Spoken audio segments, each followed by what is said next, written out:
past week, I've been at Fantastic Fest, and as you can probably imagine, it's been pretty fantastic. And last night's secret screening was Saw X. So let's talk about it. Hi, my name is Sean, and I love to talk about movies and TV way too much. With that in mind, go ahead and join me down below in the comments section. Let me know, what do you think about the Saw franchise as a whole, as well as Saw X if you've seen it?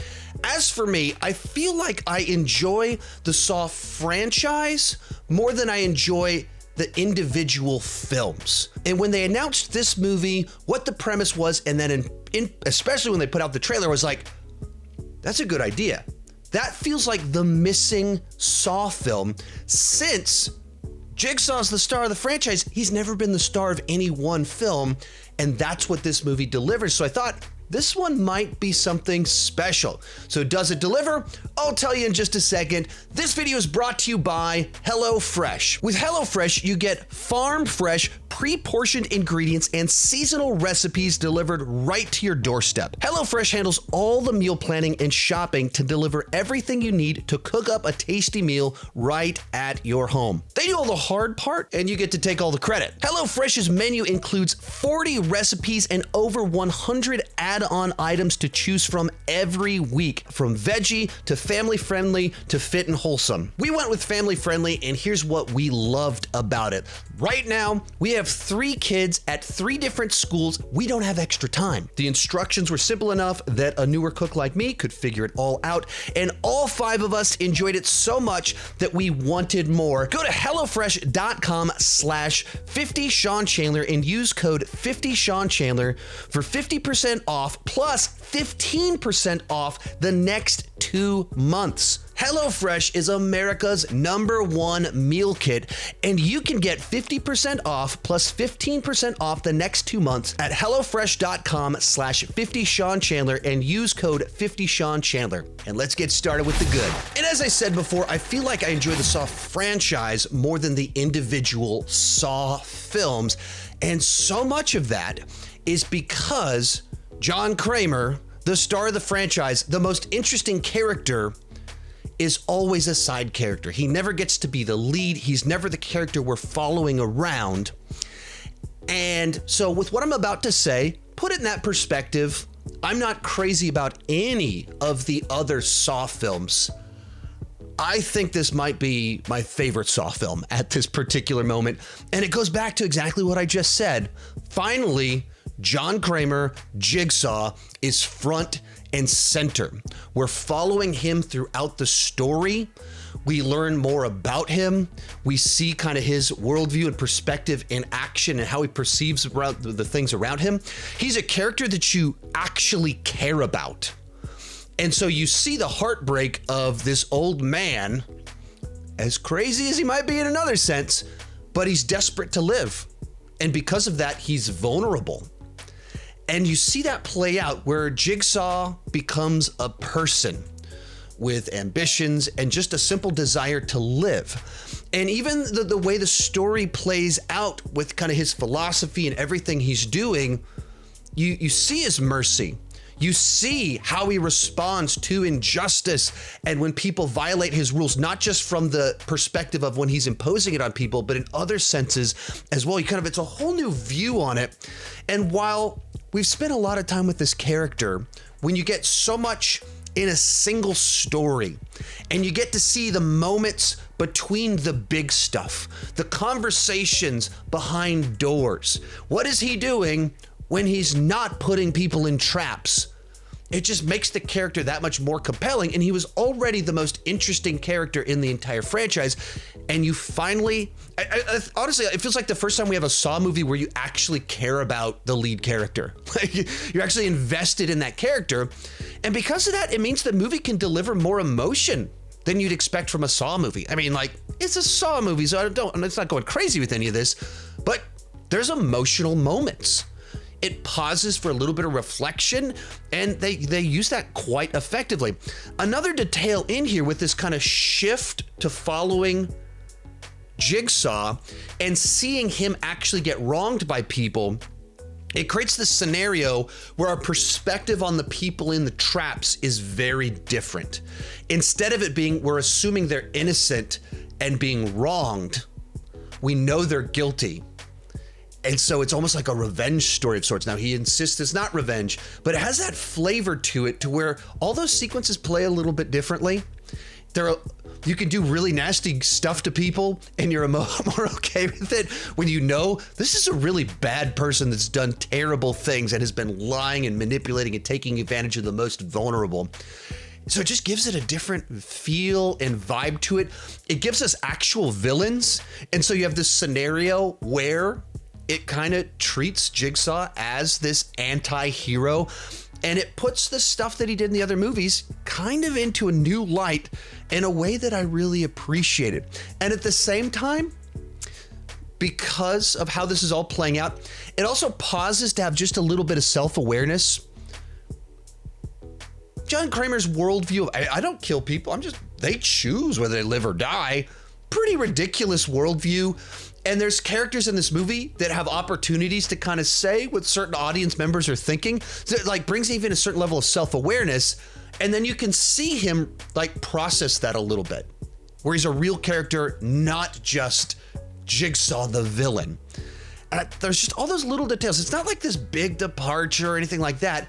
It's just like these subtle little changes that you go, yeah, that's the right way to do this. Also, the movie is set between Saw 1 and 2, so of course it is a prequel. That's how Jigsaw is able to be the lead character here. And it does a prequel right, or midquel, I guess, as it kind of is, because it's set between two movies, but it does it the right way. It doesn't spend a bunch of time answering questions no one was asking. It doesn't do what's like Saw, 4, 5, 6, 7 started doing, where it just started making the timeline overly convoluted. It kind of tells this self-contained story that, as I just talked about, fleshes out the characters, and in particular, fleshes out certain relationships. Amanda is in the movie, she's in the trailer, and she's a significant part of the movie. So you actually see them working together, not just in flashbacks, not when there's a little bit of strain there, but you see them when things are good and the trust that they have, their disagreements, how they kind of go back and forth. And in doing so, it expands upon something worth expanding upon and gives us information that I would say makes Saw 2 and 3 a little bit better. It makes the franchise as a whole better because our central character makes more sense. His relationship to his apprentices makes more sense. And I can't go into too much, but there's like things that happen in this movie, and there's different reactions from Jigsaw and Amanda as to how certain things play out. And when you get to the end of the film and kind of see the whole picture, it makes the relationship between Jigsaw and Amanda in parts 2 and 3 make more sense. It makes certain differences. It makes some of Amanda's choices make more sense. And that's what a prequel should do. Make the later films better without compromising things, without just going down rabbit trails. That's not what this does. It gives you important pieces of information. And not going to go too much into this, but like the producers of the film were in attendance. They did a Q&A afterwards, and they said that some of these choices were very intentional to kind of explain some of those things and where things might go in the future with the franchise, while also explaining the past as well. Final couple things on here. It can be funny at times. It's a Saw movie. It's not a comedy. It's not going Marvel, but it actually finds a couple of just good moments. And I wasn't sure at first if they were unintentional, but there's just the way that they kind of treat following Jigsaw, who can present as this sad old man that's dying, but we know he's Jigsaw. And so they present these classic images of like this sentimental old man looking at the sky, and then intercut it with, but he's Jigsaw. And some of them were really funny in the way it played out. And there's just a couple other there's a section about where some characters need a rope.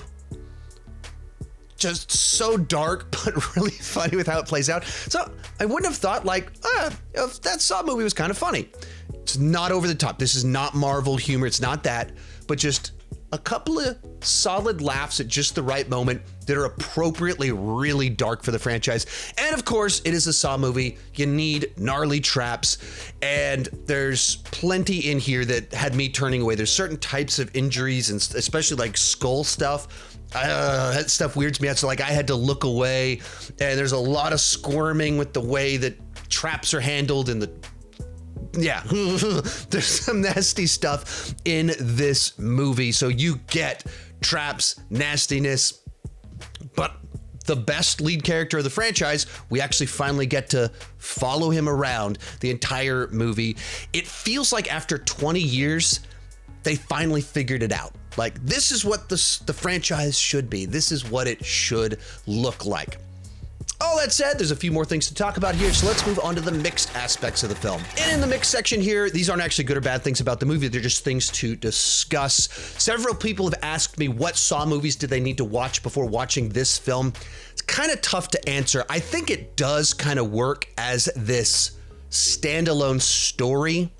You just need to know that Jigsaw is this guy that takes people to try and get them to love life, and he has apprentices. You need to know that, but once you know that and he's dying of cancer, it's pretty self-contained. You can follow what's going on.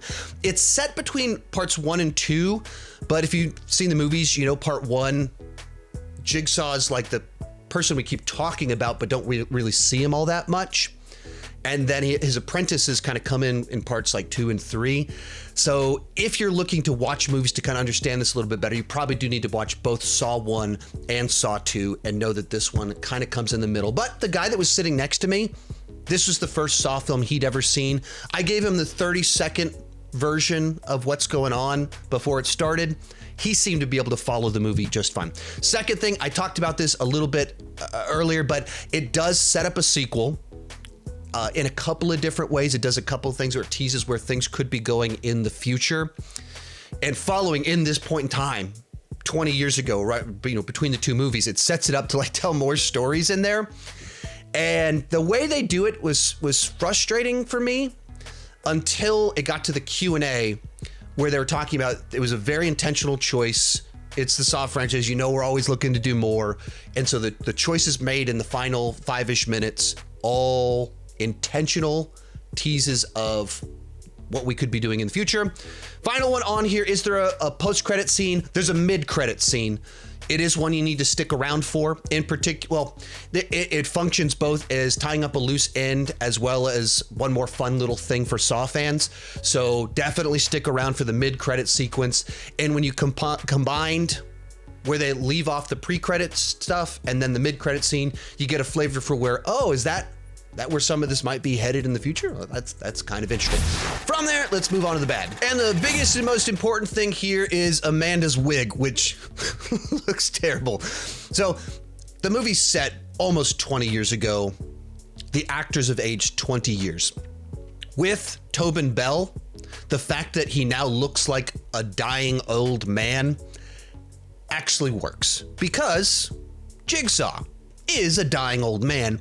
And so his aging, he ages in a way that serves the nature of the story, that you can just buy into it because he's literally, we're following as he's desperately trying not to die. So does he look much worse than he did 20 years ago? Sure, but it actually fits. But with Amanda, a lady in her 30s, now in her mid 50s, they're doing their best here. It is a little bit distracting, in particular, her wig. Every time she's on screen, you're like,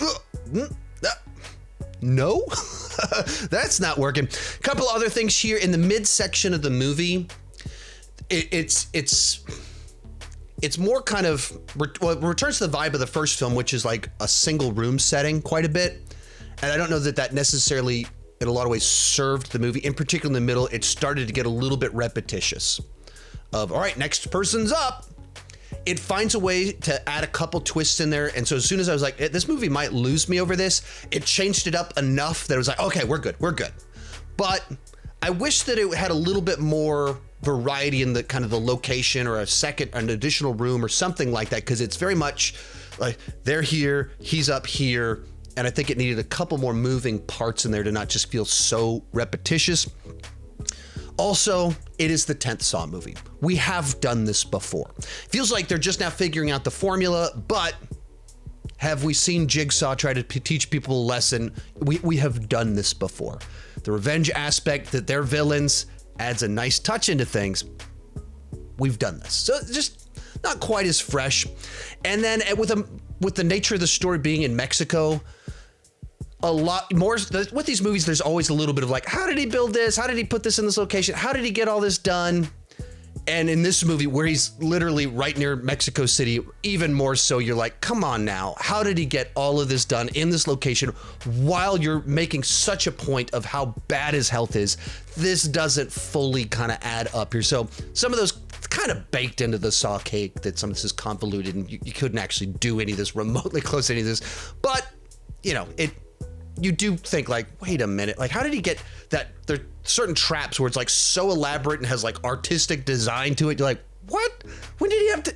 He's dying. How could he have possibly done any of this? And we alluded to this a little bit earlier, but in the last few minutes, I was a little frustrated with how they kind of resolved the main plot line. They have their reasons for it of wanting to be able to do more things, but it was a little bit like, oh, was that it? What's good? What? And it's like it feels like a cheap cliffhanger. It's more just like a dangling thread rather than a proper like, oh, that's what's going on here. It's just kind of like feels like just like a loose end. When you're telling this type of story that has a little bit of that revenge fantasy payoff built into the Saw formula, it feels like it kind of ends on kind of a strange way to play that out. Overall, as I said earlier, I don't think any of the Saw movies are like particularly fantastic. There's things I love about the mythology, and I think it works as a whole more than the individual pieces. I think this is the movie that best captures what these films could be, should be, and has the best elements. It has the right character in the lead, changes the formula up just a little bit more, that makes it a more enjoyable ride, breaks just a little bit, breaks the monotony with just a bit of humor, makes the characters better, makes parts 2, 3 a little bit better. That's everything I wanted this movie to be. Is it fine art, high cinema? Of course not. But is this what I want from a Saw film? Absolutely, that's what this is. Overall, I'm gonna give this one a B+ on the entertainment scale and 8 out of 10. If you're a Saw fan, go see this movie. I think this is the Saw film that you have been waiting for. Come back this weekend for my ranking of the Saw films, and if you're looking for fresh meals delivered to your home, check out that link down below in the description, and keep talking movies and TV too much. Bye-bye.